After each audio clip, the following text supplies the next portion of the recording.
कक्षा 7वीं के विज्ञान विषय के कालांश में आपका हार्दिक स्वागत है। बच्चों, आज हम पाठ 16 प्राकृतिक संपदा इस पाठ के प्रश्नों का उत्तर इसका अध्ययन करेंगे। आइए शुरुआत करते हैं। प्रश्न क्रमांक 1, नीचे दिए गए 3 समूहों के आधार पर प्राकृतिक संपदा का वर्णन कीजिए। बच्चों, सबसे पहला है खनिज संपदा। खनिज संपदा का वर्णन करना है। देखिए बच्चों, खनिज संपदा क्या होता है इसके बारे में हम लोग पढ़ेंगे। खनिज संपदा यह भूगर्भ से प्राप्त होने वाला संसाधन है। इसमें सोना, चांदी, तांबा, प्लेटिनम तथा बिस्मथ जैसी धातुओं का समावेश है। कुछ खनिज अयस्क के रूप में पाए जाते हैं। इसके अतिरिक्त हीरा, माणिक, नीलम, पन्ना जैसे मूल्यवान रत्न भूगर्भ से ही मिलते हैं। सेंधा नमक, पत्थर का कोयला, खनिज तेल, प्राकृतिक गैस भी खनिज संसाधन है। इन सभी से जीवनयापन की आवश्यक सुविधाएं प्राप्त होती है। आइए दूसरा देखते हैं, वन संपदा। वन संपदा क्या होता है उसके बारे में हम अध्ययन करेंगे। वन संपदा ऐसे साधन हैं जो जलवायु, ऋतु के चक्र, वर्षा आदि पर प्रभाव डालते हैं।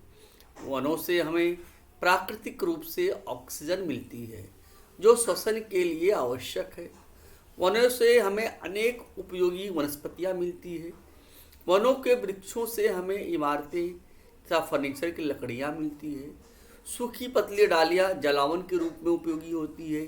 इसके अतिरिक्त वनों से हमें लाख, शहद, रबड़, कागज, औषधियाँ, रीठा, सिकाकाई तथा सौंदर्य प्रसाधन की सामग्री मिलती है। आइए तीसरा देखते हैं, समुद्री संपदा के बारे में। समुद्र और महासागर से मिलने वाली संपदा को हम समुद्री संपदा कहते हैं।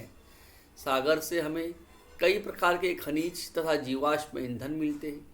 सागर तल के निचले भाग में इनके भंडार पाए जाते हैं। सागर के जल में थोरियम है, मैग्नीशियम है, पोटेशियम है, सोडियम है और सल्फेट के खनिज मिलते हैं। समुद्र में अनेक प्रकार की मछलियाँ पाई जाती है, सीप पाई जाती है। मछली से हमें प्रोटीन और जीवन सत्व पाया जाता है। सीप का उपयोग हम औषधि निर्माण के लिए, आभूषण बनाने में करते हैं। समुद्री ककड़ी का कैंसर और ट्यूमर रोकने के लिए औषधि के रूप में उपयोग किया जाता है। अब बच्चों, आइए प्रश्न क्रमांक 2 क्या है इसके उत्तर देखते हैं। नीचे दिए गए प्रश्न के उत्तर अपने शब्दों में लिखो। प्रश्न क्या है? जीवाश्म ईंधन का क्या अर्थ, उनके कौन से प्रकार, उनकी सूची बनाइए। बच्चों, करोड़ों वर्ष पहले प्राकृतिक घटनाओं के कारण जंगल और बहुत से प्राणी जमीन में अंदर दब गए। धीरे धीरे उन पर मिट्टी की परत जमा होती गई। इन अवशेषों पर प्रचंड दाब पड़ने और पृथ्वी के आंतरिक ताप के कारण प्रभावित हुए। समय बीतने पर इन अवशेषों का ईंधन में रूपांतरण हो गया। इसे ही हम जीवाश्म ईंधन कहते हैं। इनके मुख्यतः 3 प्रकार: ठोस जीवाश्म ईंधन, द्रव जीवाश्म ईंधन और गैसीय जीवाश्म ईंधन है। तीसरा क्या प्रश्न बच्चों? खनिज तेल में कौन कौन से घटक पदार्थ प्राप्त होते हैं? खनिज तेल यह कई हाइड्रोकार्बन का मिश्रण है। इनमें ऑक्सीजन है, नाइट्रोजन है और गंधक के यौगिक पाए जाते हैं। खनिज तेल से प्राप्त पदार्थ क्या है बच्चों? पेट्रोल है, गैसोलीन है, डीजल है, मिट्टी का तेल है, नेफ्ता है, कोलतार है, अलकतरा प्राप्त होते हैं। अगला प्रश्न क्या बच्चों? वनों से हमें क्या मिलता है? वनों से हमें उपयोगी लकड़ी मिलती है, जलावन की लकड़ी मिलती है, औषधियाँ प्राप्त होती है, धागे प्राप्त होते हैं, कागज प्राप्त होते हैं, रबड़ प्राप्त होते हैं, गोंद, सुगंधित द्रव प्राप्त होते हैं। वनों से हमें चंदन की लकड़ी मिलती है। नीलगिरी का उपयोगी तेल का उपयोग साबुन के रूप में, सौंदर्य सामग्री के रूप में, अगरबत्ती बनाने के लिए किया जाता है। इसके अतिरिक्त बच्चों, विभिन्न प्रकार के फल पाए जाते हैं, कंद पाए जाते हैं, शहद पाया जाता है, कत्था और रंग प्राप्त होते हैं। अगला प्रश्न क्या है बच्चों? समुद्री संपदा में हमें किस किस का समावेश होता है, हमें उनका क्या उपयोग है? बच्चों आपकी किताब में देखिए इसका चार्ट दिया गया है। समुद्री खनिज संपदा क्या है? थोरियम है, मैग्नीशियम है, पोटेशियम है, सोडियम है, सल्फेट है। थोरियम का उपयोग क्या है बच्चों? परमाणु ऊर्जा निर्मित के लिए, कैमरे के फ्लैश बल्ब में। साबुन। पोटेशियम का उपयोग क्या है? साबुन है, कांच है, खाद्य निर्मित का प्रमुख घटक है। सोडियम का उपयोग कपड़ा कागज निर्मित के लिए किया जाता है। सल्फेट का उपयोग कृत्रिम रेशम तैयार करने के लिए किया जाता है। इसके अलावा समुद्री जैविक संपदा क्या है? झींगा, सैल्मन है, सारंगा है, मछली है। ये प्रोटीन और जीवन सत्व का स्रोत होने के कारण भोजन के रूप में प्रमुख उपयोग होता है। शुष्क बोम्बिल है, छोटे झींगों का चूर्ण है।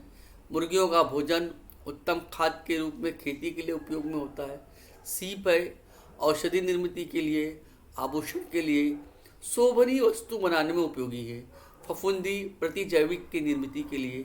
शार्क मछली, कॉड मछलियाँ, जीवसत्व अ, ड, ई, तेल निर्मित। समुद्री ककड़ी कैंसर और ट्यूमर रोकने के लिए औषधि के रूप में उपयोग किया जाता है। इस प्रकार हम इसका उत्तर लिख सकते हैं। वाहनों के लिए इस्तेमाल में किया जाने वाला ईंधन का अपव्यय क्यों टालना चाहिए? बच्चों आजकल वाहनों का अधिक उपयोग किया जा रहा है। इन सभी वाहनों में जीवाश्म ईंधन का ही अधिक से अधिक उपयोग किया जाता है। आप जानते हैं जीवाश्म ईंधनों का भंडार सीमित है, इनका पुनर्उपयोग नहीं किया जा सकता। इसलिए वाहनों में उपयोगी ईंधन का हमें अपव्यय नहीं करना चाहिए। जंगल में वनस्पतियों और प्राणियों की विविधता क्यों कम होती जा रही है? उत्तर बच्चों, जनसंख्या में अनियंत्रित वृद्धि हो रही है। मनुष्य अपनी दैनिक आवश्यकताओं के लिए जंगल के वृक्षों को काट रहा है। जंगली की वनस्पतियां की जमीन को खेती के लिए तैयार कर रहा है। वनस्पतियां ना होने पर जंगली प्राणी धीरे धीरे लुप्त हो रहे हैं, गायब हो रहे हैं। लोग जंगली जानवरों का शिकार कर रहे हैं, इसलिए जंगली प्राणियों और वनस्पतियों की विविधता कम होती जा रही है। अगला प्रश्न क्या है बच्चों? 5 खनिजों के नाम लिखिए और उनसे मिलने वाले उपयोगी पदार्थ लिखिए। बच्चों पहला है लौह खनिज, लोहे की वस्तुएं, खेती के औजार, रेल की पटरियाँ। दूसरा मैग्नीज, कई उपयोगी यौगिक, औषधियों का निर्माण, कांच में गुलाबी रंग देना, विद्युत उपकरणों में इनका उपयोग किया जाता है। बॉक्साइट, एल्युमिनियम धातु प्राप्त करना, विद्युत चालक, हवाई जहाज, विद्युत के तार, यातायात के साधन। तांबा, विद्युत के तार में, रेडियो में, टेलीफोन में, गाड़ियों में, बर्तन में, मूर्ति तैयार करने में इनका उपयोग होता है।